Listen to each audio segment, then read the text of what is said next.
Bismillahirrahmanirrahim. Kemudian yang kedua, durhaka kepada suami. Ini adalah dosa yang sangat besar.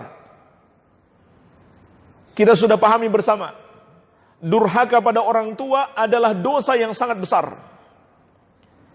Tetapi wanita yang durhaka kepada suami lebih besar lagi.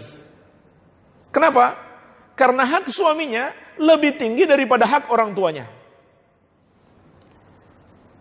Oleh karena itu Rasulullah SAW memberi peringatan keras dari apa yang telah beliau saksikan, yang diperlihatkan kepada beliau. Dalam hadis yang diriwayatkan Al-Bukhari dan Muslim dari Imran bin Husain dan Ibnu Abbas radhiyallahu anhuma, Rasulullah SAW bersabda, "Ittala'tu fil jannah, fara'aitu aktsara ahliha al-fuqara."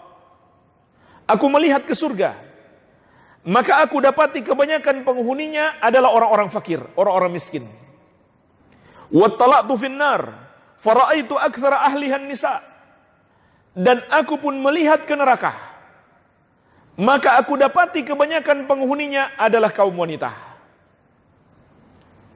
Inilah jemaah sekalian, sebuah hadis yang memberi peringatan keras kepada kaum wanita. Kebanyakan penghuni neraka adalah kaum wanita. Dalam riwayat yang lain, Rasulullah SAW bersabda, "Uritun nar, fa idza aktsaru ahliha an-nisa yakfurna." Aku diperlihatkan neraka. Ternyata kebanyakan penghuninya adalah kaum wanita. Kemudian Nabi SAW menjelaskan mengapa kaum wanita yang terbanyak menghuni neraka. Kata beliau, yakfurna, mereka melakukan kekufuran. Qila ayakfurna billah. Maka beliau ditanya, ya Rasulullah, apakah mereka kufur kepada Allah? Qala, Nabi SAW mengatakan, tidak, bukan itu maksudnya. Yakfurnal ashir, tetapi mereka kufur kepada suami, yaitu berbuat durhaka kepada suami. Wa yakfurnal ihsan, dan kufur terhadap kebaikan suami, yaitu melupakan kebaikan suami. Terlebih lagi ketika suaminya melakukan satu kesalahan, hanya dengan satu kesalahan itu dia lupa 100 kebaikan suami.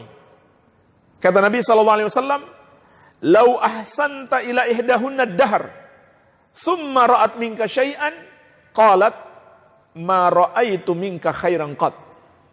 Andaikan engkau berbuat baik kepada salah seorang istrimu itu selama setahun penuh, kemudian dia melihat satu kesalahanmu, maka dia pun berkata, aku tidak pernah melihat darimu kebaikan sedikit pun.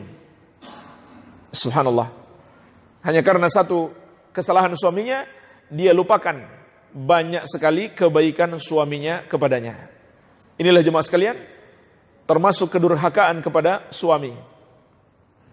Dalam riwayat yang lain, riwayat Muslim dari Jabir radhiyallahu anhu, Nabi SAW juga menyebutkan di situ sebabnya. Li'anna kunna tukthirna syakata wa takfurna al-ashir. Karena kalian, wahai para wanita, banyak mengeluh dan kufur terhadap suami. Banyak mengeluh di sini, kata para ulama, mengandung dua makna. Yang pertama, selalu mengeluhkan suaminya, padahal suaminya sudah banyak berbuat baik kepadanya. Hanya karena 1-2 kesalahan suami, di mana-mana dia keluhkan suaminya. Maka ini harus dihindari. Kemudian makna yang kedua, dia mengeluhkan takdir Allah yang ditetapkan atasnya. Maka ini yang menyebabkan para wanita itu banyak masuk neraka. Ya.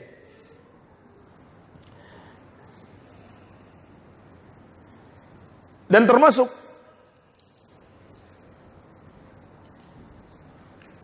ancaman yang diingatkan oleh Rasulullah SAW untuk wanita yang durhaka kepada suami. Dan durhaka itu mencakup semua perbuatan buruk. Semua perbuatan buruk seorang istri kepada suami itu disebut kedurhakaan.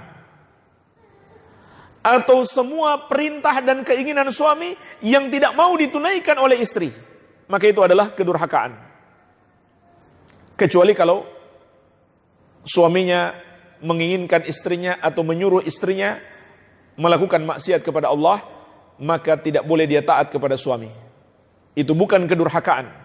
Kalau dia menentang suaminya yang menginginkan dia untuk melakukan dosa. Karena Nabi SAW telah menegaskan, la ta'ata li makhlukin fi maksiatil khaliq.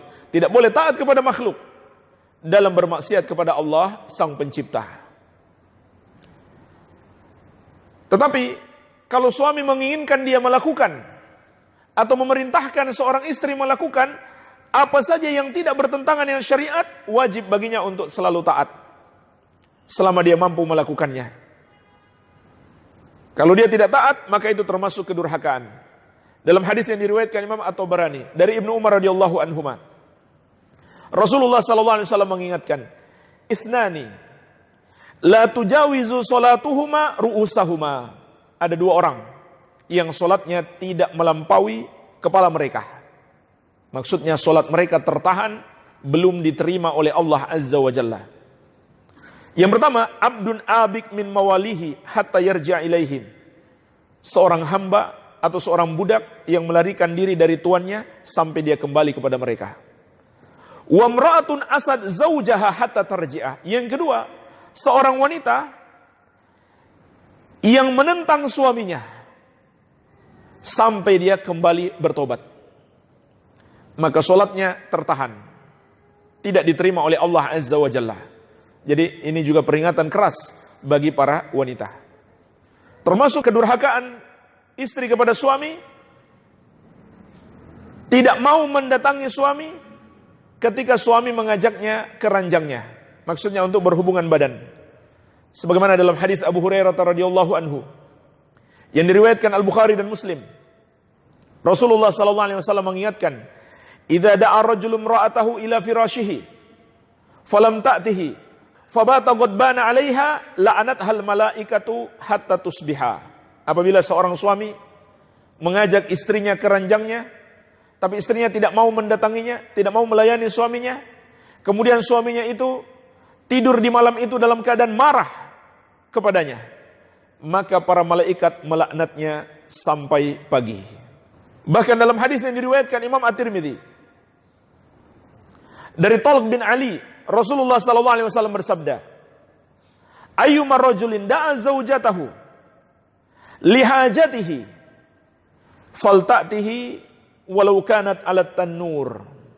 Wanita mana saja, istri mana saja yang dipanggil oleh suaminya untuk memenuhi hajatnya, maka hendaklah istri itu datang memenuhi panggilan suami, walaupun ia sedang memasak roti di atas tungku api. Walau sedang sibuk memasak, sibuk kerja, hendaklah dia datang memenuhi panggilan suami. Artinya, semua pekerjaan rumah itu bisa ditunda. Penuhi dulu apa yang menjadi hajat suami. Bahkan disebutkan dalam riwayat yang lain, walaupun dia mau keluar karena satu hajat, dan dia sudah berada di atas kendaraannya, hendaklah dia turun memenuhi panggilan suami. Kemudian juga dalam hadis yang diriwayatkan Imam At-Tirmidzi dari Mu'adz bin Jabal radhiyallahu anhu, Rasulullah sallallahu alaihi wasallam mengingatkan, "La tu'dhi imra'atun zawjaha fid dunya." Tidaklah seorang istri menyakiti suaminya di dunia. Illa qalat zaujatuhu minal huril 'ain. Kecuali istrinya dari kalangan bidadari akan berdoa kepada Allah. Kalau dia calon penghuni surga, maka Allah sudah siapkan istrinya dari kalangan bidadari. Maka mereka berdoa kepada Allah, seraya mengatakan kepadanya, "La tu'dhi," jangan kamu sakiti dia. "Qatalakillah," semoga Allah memerangimu. "Fa innama huwa indaki dakhil yushiku ayufariqaki ilaina." Sesungguhnya suamimu itu hanya sementara bersamamu, tidak lama lagi dia akan meninggalkanmu menuju kepada kami. Jadi ini doa para bidadari. ketika istrinya di dunia menyakiti dia. Jemaah sekalian, untuk melakukan puasa sunnah sekalipun, seorang istri harus minta izin kepada suaminya. Karena jangan sampai suaminya punya hajat kepadanya. Sebagaimana dalam hadis yang diriwayatkan Al-Bukhari dan Muslim dari Abu Hurairah radhiyallahu anhu, Rasulullah sallallahu alaihi wasallam bersabda, "La yahillu limra'atin an tasuma wa zawjuha syahidun illa biiznih." Tidak halal bagi seorang wanita melakukan puasa dalam keadaan suaminya sedang ada di rumah kecuali dengan izin suaminya. Tapi maksudnya di sini adalah puasa sunnah. Kalau puasa Ramadan, puasa wajib, tidak harus minta izin kepada suami. Bahkan kalau suami melarang, maka dia berdosa besar, nggak boleh ditaati. Kemudian lanjutan hadis, wala ta'zan fi baitihi illa biiznih. Dan tidak boleh dia mengizinkan seorang pun masuk ke rumahnya. Tidak boleh seorang istri mengizinkan seorang pun masuk ke rumah suami tanpa izin darinya. Baik. Inilah jemaah sekalian, dosa besar kaum wanita durhaka kepada suami.